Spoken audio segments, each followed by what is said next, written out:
மக்கள் அனைவருக்கும் வணக்கம். திமுக காரனுக்கு நேர நல்லால நினைக்கிறேன். நம்ம ஊர் வருவாங்க உடுக்கி அடிச்சுட்டு நல்ல காலம் பிறக்குது நல்ல காலம் பிறக்குது அந்த மாதிரி சொல்லணும்னா கெட்ட காலம் பிறக்குது கெட்ட காலம் பிறக்குது.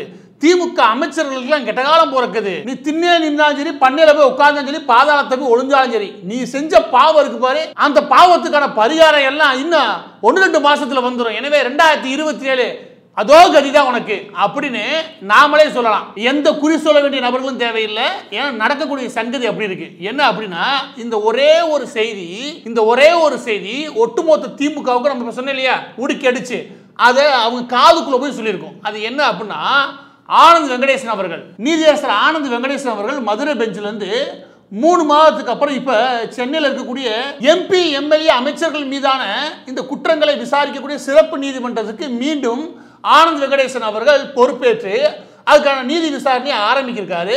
அது ஜனவரி 2ஆம் தேதியிலிருந்து ஆரம்பிக்கும். இது எந்த அளவுக்கு திமுகவுக்கு பெரிய கெட்ட செய்தி, அதே நேரத்தில் எந்த அளவுக்கு தமிழக மக்களுக்கு முக்கியமாக இந்த நாட்டுக்கே நல்ல செய்தி அப்படின்னா, முதலாவதாக இந்த நீதியரசர் ஆனந்த் வெங்கடேசன் அவர்கள் திரும்பினதுமே அவர் எடுக்க வேண்டிய பட்டியல் இருக்கக்கூடிய மிக முக்கியமான வழக்கு என்னவா இருக்கும் அப்படின்னா, முதலாவது KKS ராமச்சந்திரன் அவர்கள் பேரிடர் மேலாண்மை சம்பந்தப்பட்ட துறையுடைய அமைச்சர் KKS ராமச்சந்திரன் அவருடைய வழக்கை எடுக்கிறதுக்கான வாய்ப்புகள் அதிகபட்சம் உண்டு. அதாவது 99% உண்டுன்னு வச்சுக்கோங்க. ஏன் அப்படின்னா இந்த KKS ராமச்சந்திரன் அவர்களை இந்த வருடம் ஜூலை மாதத்தில் ஒரு வழக்குல இருந்து ஸ்ரீவில்லிபுத்தூர் நீதிமன்றம் விடுதலை பண்ணுச்சு. அது என்ன வழக்கு அப்படின்னா சொத்து குவிப்பு வழக்கு. இந்த பொன்முடி அவர்கள் உள்ள போனார் இல்லையா, அதே மாதிரியான ஒரு சொத்து குவிப்பு வழக்குல இருந்து KKS ராமச்சந்திரன் அவர்கள் விடுதலை செய்யப்பட்டார்.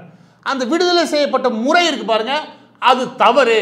ஏன் அப்படின்னா இதுல குறைஞ்சபட்ச நேர்மையோட அணுக வேண்டிய நீதிமன்றங்கள் அந்த அணுகுமுறையை மேற்கொள்ளல அப்படின்னு சொல்லி தானாக முன் வந்து சென்னை உயர்நீதிமன்றம் இதை தானே விசாரிப்பதாக கூறியது. அந்த விசாரிப்பதாக கூறிய நபர் வேற யாருமே கிடையாது, ஆனந்த் வெங்கடேசன் அவர்கள்.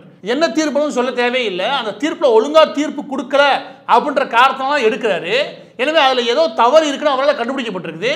அந்த தவறை சரி செய்யறதுக்கான முயற்சியில தான் உயர்நீதிமன்றம் ஈடுபடும். கரெக்டா அந்த வகையில் பார்க்கும்போது அமைச்சர் KKS ராமச்சந்திரன் அவர்களுக்கு இதுல சாதகமான தீர்ப்பு வருமா, அது ஒரு பெரிய கேள்விக்குறி. ஏன் கேள்விக்குறி அப்படின்னு சொல்றேன்னா, ஜஸ்டிஸ் ஆனந்த் வெங்கடேசன் அவர்கள் வச்சு கிடையாது.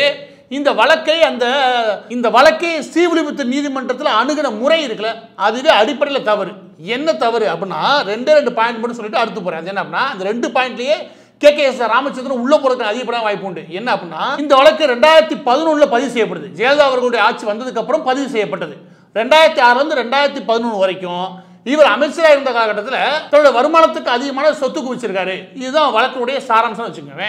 அந்த வழக்கு அப்போ விசாரிக்கப்பட்டு 2011 விசாரிக்கப்பட்டு அதில் சார்ஜ் ஷீட் போடப்பட்டு அதில் எவ்வளவு கூடுதலாக இதோட சொத்து கணக்கு இருக்கு அப்படின்ற எல்லாமே தாக்கல் முடிஞ்சிருச்சு. அதாவது இந்த வழக்கை விசாரித்த அதிகாரி ஐஓ இருக்கார் இல்லையா, அவர் அதுக்கான சார்ஜ் ஷீட்டை முடிச்சிடுறாரு. ஆனால் என்ன நடக்குது அப்படின்னா இப்போ திமுக ஆட்சியாளர் வந்துச்சு இல்லையா, உடனே என்ன பண்ணா கூடுதலாக அடிஷனலா ஒரு விசாரணையை இவங்க ஆரம்பிக்கிறாங்க. அதாவது அடிஷனலா ஒரு விசாரணை தேவைப்படுது.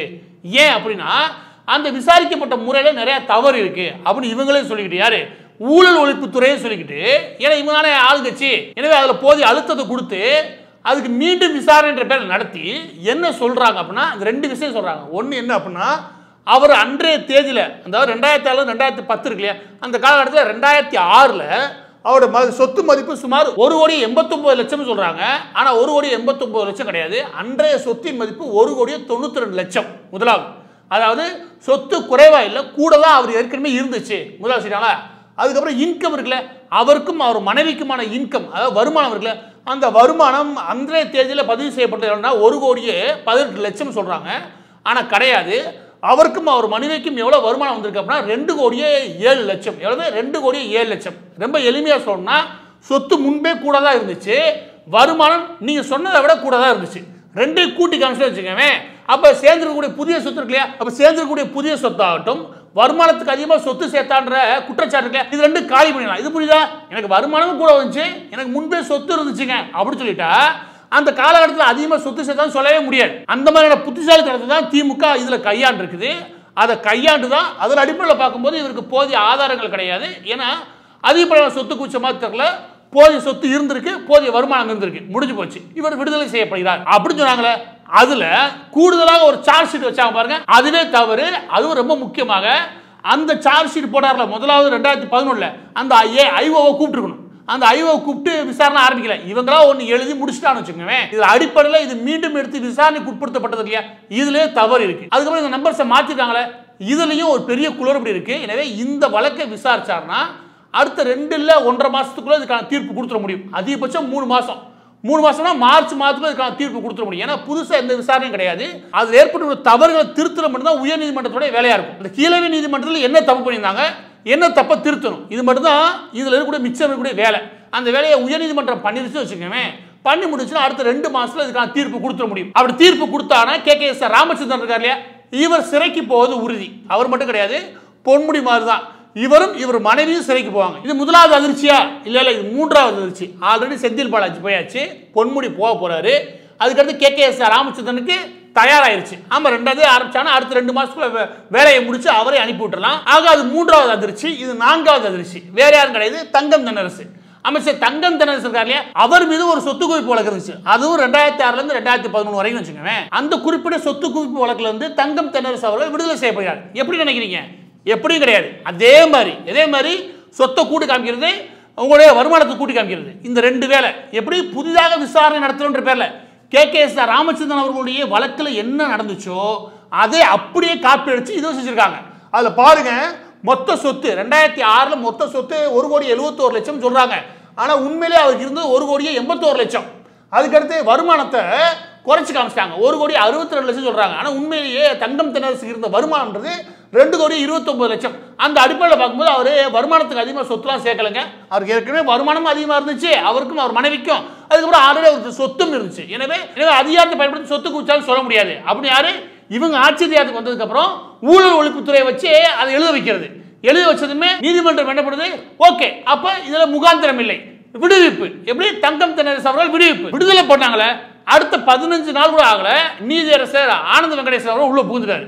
உள்ள புகுந்து இந்த வழக்கையும் KKS ராமச்சந்திரன் இருக்கா இல்லையா, அதே மாதிரிதான் இவங்க எப்படி புதுசா ஒரு விசாரணை தொடங்க முடியும்? எல்லா கோட்டையும் அழிச்சிட்டு முதல்ல ஒரு கோடு, இந்த படத்துல வர காமெடி இருக்குல்ல அதே மாதிரி பண்ணிட்டு இருக்காங்க. அப்படி கிடையாது, ஏற்கனவே விசாரணை நடத்தப்பட்டிருக்குது. அதை தூக்கி குப்பையெல்லாம் போட முடியாது. அந்த IO என்ன விசாரணை நடத்தி சார்ஜ் ஷீட் ஃபைல் பண்ணாரோ அதன் அடிப்படையில் கூடுதலாக அடிஷனல் ஷீட் வேணா வைக்கலாம். தவிர்த்து நீங்க தூக்கி அதை போட்டுட்டு அது எல்லாமே முழுக்க புறக்கணிச்சுட்டு நீங்க புதுசா ஒன்று எழுத முடியாது. எனவே இதையும் மீண்டும் விசாரிக்க வந்து வச்சுக்கோங்க. இந்த அடிப்படையிலேயே தங்கம் தென்னரசுக்கு கிடைக்க போறது நிச்சயம் ஜெயில் தண்டனை தான். இந்த தங்கம் தென்னரசு ஆகட்டும், KKS ராமச்சந்திரன் ஆகட்டும், இவங்களுக்கு எவ்வளவு தண்டனை கிடைக்க வாய்ப்பு உண்டு அப்படின்னா 3 வருஷம் தான். இந்த மெல்டிங் பாயிண்ட் சரவணன் கேள்விப்பட்டீங்களா? திமுக வழக்கறிஞர், அதுவும் எல்லா டிவில வந்து சரவணன்ற பேர்ல பேசியிருப்பாப்ல, கோர்ட் போட வரவே மாட்டாப்ல. கோர்ட் சரவணன் இல்லாட்டி மெல்டிங் பாயிண்ட் சரவணன் அப்படி நீ தேடினாலே கிடைச்சுன்னு வச்சுக்கோங்க. அந்த ஆள் என்ன சொல்றாரு அப்படின்னா, அதை சொன்னாதான் இதுல எந்த அளவுக்கு இவங்க விழிப்புணர்வோட இருக்கான்றது புரியும். அது என்ன அப்படின்னா, ஜெயலலிதா சொத்து குவிப்பு இருக்குல்ல, அது பல கோடிகள். எனவே அதையும் பொன்முடி அவர்களுடைய வழக்கையும் நம்ம ஒப்பிட முடியாது. ஏன்? இது சுமார் 70 லட்சம் தான், அது பல கோடிகள். இந்த மாதிரி ஒரு வழக்கறிஞர் எங்கேயா பார்த்துருக்கீங்களா? அதை பாருங்க, அவன் திருடிட்டு போனா பாருங்க, அந்த திருடிட்டு போன பர்ஸ்ல இருந்த அளவு 10,000, அவர் திருடின பர்ஸ்ல வெறும் 100 ரூபா இருந்துச்சு. 2 பேருக்கு வேற வேற தண்டனை கொடுப்பாங்களா? 2 திருட்டு தானே. இந்த மாதிரி தனித்தனி சட்டம் எங்கே எழுதி பார்த்தீங்களா? எந்த நாட்டிலுமே இல்லை. இவரெல்லாம் எப்படி வழக்கறிஞர் ஆனாரே தெரியல. அது கொஞ்சம் கூட வெக்கமே இல்லாம சமூக வலைதளங்களையும் டிவியில உட்காந்து பேசியிருக்காங்க அந்த மனுஷன். எனவே இவர் 74 லட்சம் சேர்த்தா என்ன, 74 கோடி சேர்த்தா என்ன, எப்படி தன்னுடைய வருமானத்துக்கு மேல சொத்து குவிச்சிருக்கா, தன் அதிகாரத்தை பயன்படுத்தி தவறாக பயன்படுத்தி சொத்துக்களை வாங்கி குவிச்சிருக்கா. இதுதானே, இதுக்கு தான் தண்டனை கொடுக்க முடியும். அந்த அடிப்படையில் பார்க்கும்போது இதுக்கு தண்டனை 100% உறுதி. KKS ராமச்சந்திரன், அதுக்கப்புறம் தங்கம் தென்னரசு, இந்த 2 பேருமே 3 வருஷம் அவங்க மனைவியோட ஜெயிலுக்கு போவாங்க. இதுக்கு அடுத்து 5வது ஒரு அமைச்சர் இருக்காரு. அவர்கிட்ட போறதுக்கு முன்னாடி இதுல ஒரு முக்கியமான காமெடி ஒன்று இருக்கு. அது என்ன வேலைங்க? அது என்ன அப்படின்னா, இப்பவே இவ்வளவு பண்றாங்கன்னா 70கள் 80களை என்னென்ன பண்ணிருப்பான்னு நினைச்சா அப்படியே கடுப்பாகுது. ஏன் கேளுங்க, ஏன்னா இந்த 2 வழக்கு இருக்குல்ல, KKS ராமச்சந்திரன் ஆகட்டும் தங்கம் தென்னரசு, இந்த 2 பேருடைய வழக்குலையும் அணுகப்பட்ட முறை ஒண்ணுதான், அணுகப்பட்ட விதமும் ஒண்ணுதான், நீதிமன்றம் ஒண்ணுதான். ஸ்ரீவில்லிபுத்தூர் கோர்ட்டு மதுரை கோர்ட்ல இருந்து ஸ்ரீவில்லிபுத்தூர் மாற்றாங்க. இந்த 2 வழக்குமே ஒரே தேதியிலே அவங்க 2 பேருக்குமே தீர்ப்பு கொடுக்கப்படுது. 2 பேருமே விடுதலை. தேதி ஜூலை 20. அப்ப வெகுஜன மக்கள் பார்வையில் என்ன தோணும், அறிவாலயத்தில் உட்காந்து தீர்ப்பு எழுதுவாங்க போல இருக்குது. இங்க இருந்து இந்த மதுரையில இருந்து ஸ்ரீவில்லிபுத்தூர் மாத்துறாங்க. அங்க போனதுமே புதுசா விசாரணை ஆரம்பிக்க சொன்னானுங்க. விசாரணை ஆரம்பிச்சு ஒரே மாதிரி 2 பேருக்கு இன்கம் கூட இருக்கு, 2 பேருக்குமே சொத்து கூட இருக்குன்றாங்க. போதிய ஆவணங்கன்ற அடிப்படையில் 2 பேருமே இந்த சொத்து குவிப்பு வழக்குல இருந்து விடுதலை செய்யறோம். 2 வேற வேற வழக்கு நல்லா புரிஞ்சுக்கணும். ஒரே தேதியில விடுவிக்கிறாங்கன்னா இது என்னன்னு சொல்றது, இது என்னன்னு சொல்றது? அப்பட்டமா பிளான் போட்டு விளாக்குறீங்க, அது கேவலமா விளாக்குறீங்க. இந்த 2023 இவ்வளவு விளாக்குறேன்னா நீ 80 90களில் 2000களில் என்ன நேர்மையோட இருப்ப?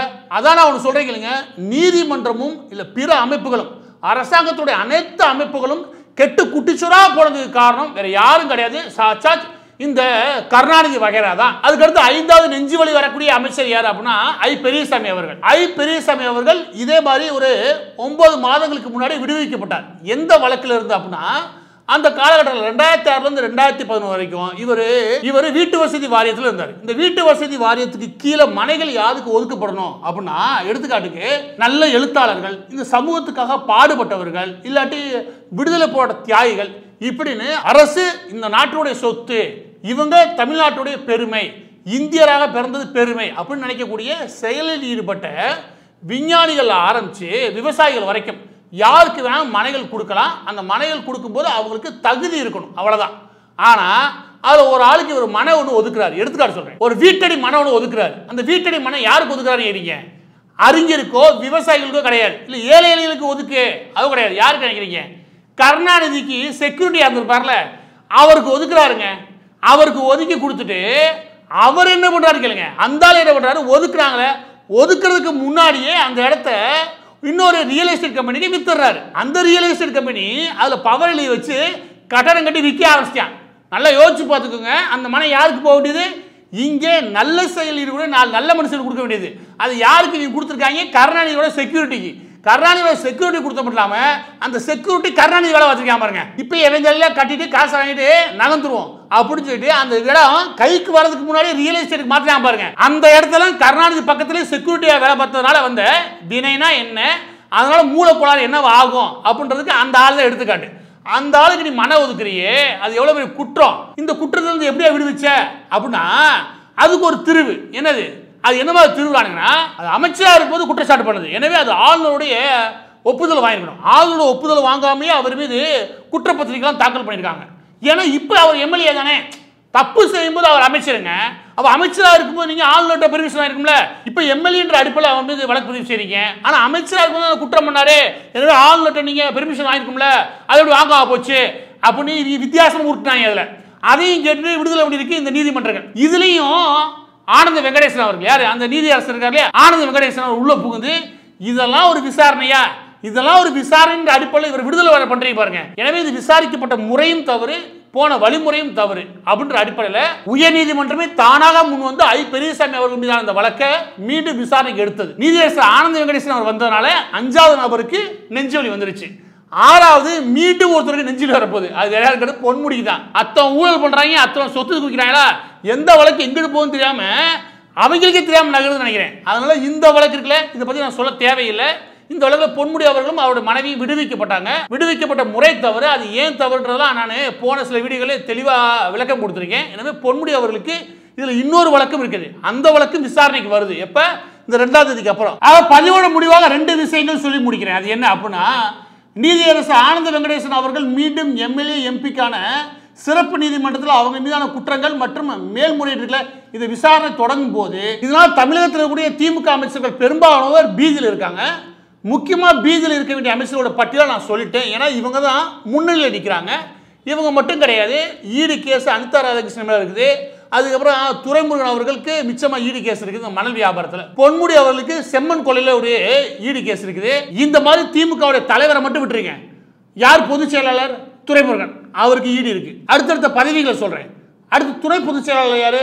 வேற யாருங்க? பொன்முடி அவர்கள் சிறைக்கு போறாரு. இன்னொரு துணை பொதுச் செயலாளர் யாரு? ஐ பெரியசாமி, அவர் சிறைக்கு போயிடுவார் இன்னும் 2 மாசத்துல. அதுக்கப்புறம் மிக முக்கியமான புள்ளி கேகேஎஸ்ஆர் ராமச்சந்திரன் அவர்கள், அவர் சிறைக்கு போயிடுவார். அதுக்கப்புறம் மிக மிக முக்கியமான புள்ளி தங்கம் தென்னரசு, அவர் சிறைக்கு போயிடுவார். இப்படி திமுக முதல் 10 இடத்துல இருக்கக்கூடிய நபர்கள் போட்டேன்னு வச்சுக்கவேன், அந்த கருணாநிதி அவரோட குடும்பத்தை தவிர்த்து மற்ற எல்லா பேருமே சிறைக்கு போறதுக்கான காலம் நெருங்கிருச்சு. எனவே நமக்கு ஜனவரி மாதம் வந்து 2024 விரைவு செய்தியாக தான் இருக்கும். அந்த இடத்துல திமுக காரஃபில் வழக்கம் போல என்ன சுத்தி அப்படின்னா, பாருங்க இதெல்லாம் பழிவாங்கும் நடவடிக்கைகள். எல்லா நீதிமன்றமும் எப்படி திமுகவுடைய வழக்குகள் மட்டும் எடுக்குதுன்னு அதுக்கு கூடுதலாக ஒன்று சொல்லிடுறேன். வளர்மதி, ஏடிஎம்கேடைய வளர்மதி அவர்களுடைய வழக்கு, அதுலேருந்து அவர் விடுவிச்சாங்க, அதுவும் தவறு. அது விசாரிக்கப்பட்ட முறையும் தவறுன்னு சொல்லிட்டு அதையும் மேல்முறையீட்டுக்கு எடுத்திருக்காரு ஆனந்த் வெங்கடேசன் அவர்கள். எனவே திமுக அதிமுக கிடையாது, கொள்ளையடிக்கிறது திமுக, கூடுதலாக கொள்ளையடிக்கிறான், துணிஞ்சு கொள்ளையடிக்கிறான். ஆட்சி அதிகாரத்துக்கு வந்ததுக்கப்புறம் இது எப்படி விடுதலை ஆகுன்றதுக்கு தேவையான வேலைகளை கீழே நீதிமன்றத்தில் பார்க்குறேன். எனவே எல்லா காலமும் இந்த வழக்கறிஞர் பிரிவு இருக்கு பாருங்க, அது திமுக ஸ்ட்ராங்குங்க, ஸ்ட்ராங்குங்கன்னுவாங்க. ஸ்ட்ராங்கெல்லாம் கிடையாதுங்க. இருக்கிற கேவலமான எல்லா வேலையும் பார்க்குறதுங்க. நீங்கள் பார்த்தீங்களா 2023 அப்பட்டமாக மாற்ற மாதிரி இவ்வளோ பெரிய வேலையை பார்க்குறானுங்க. அப்போ 80 90 யோசிச்சா பண்ணியிருப்பானுங்க, எதையாவது எழுதி விடுதலைன்னு போகணும் தானே அப்படின்னு யோசிக்கிறது.